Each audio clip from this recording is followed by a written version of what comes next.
Hey guys, big announcement. So some of you might know because we've been talking about this in some of the investor meetings and update meetings that we do, but we have been working on a documentary on spiritual warfare. And this has been really great. We've partnered with Victor Marx at All Things Possible, and we've had the chance to interview some awesome people. So Carl Payne, Neil Anderson, Marcus Warner, who are all best-selling authors on the topic of spiritual warfare. Ray Comfort, internationally known evangelist. Eric Metaxas, very nationally syndicated talk show host and television show host, author, best-selling author on his own right. David Gusick, Miles DeBenedictis, and a number of pastors, coming in here as well. Like we have had, not to mention Victor and Eileen themselves. It's just been mind-boggling to see some of the people that God has brought together to speak on this very important issue. And right now, as we look back at the last couple of years, there has been a massive increase in just mental, spiritual attack on people. Victor's seen it, Carl's seen it, all the people we've interviewed, when we talked to them, it was like, absolutely, like this is on an uptick and it's increasing. So this is a very important resource, and we want to ask that you guys would pray for us.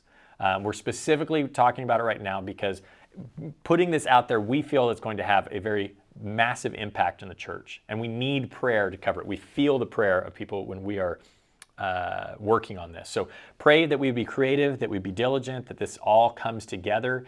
We have a small group curriculum that we're developing, the documentary itself, and a video series that will be available to churches. And we're super excited about it. So if you're interested, let us know. We're going to start keeping a list of that. If you or your church, send us an email, visit the website, anything like that. And last takeaway, just a tidbit for you as a teaser into this spiritual warfare documentary.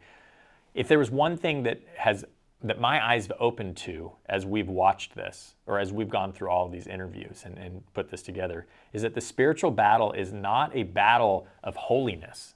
The spiritual warfare that we are under is not just we need to do things right, we need to be righteous, we need to be sanctified by Christ. The spiritual battle is a battle of good versus evil, a battle of the kingdom. And if the enemy can convince you that your primary battle is to just be good, then you will never go externally towards the world to impact the kingdom because you're always so self-focused on your own morality. You are a victor. Your morality, your righteousness is set by the death of Christ and the resurrection of Christ. So hopefully this impacts you and empowers you to go out and influence the people around you and not obsess over, am I being righteous, but think about, how do I impact people around me? How do I show the love of Christ? How do I put this into action? Can't wait to share more with you guys. Like, share, subscribe, anything you can on social media. We are excited to release this to you. Please keep us in prayer, and God bless you all.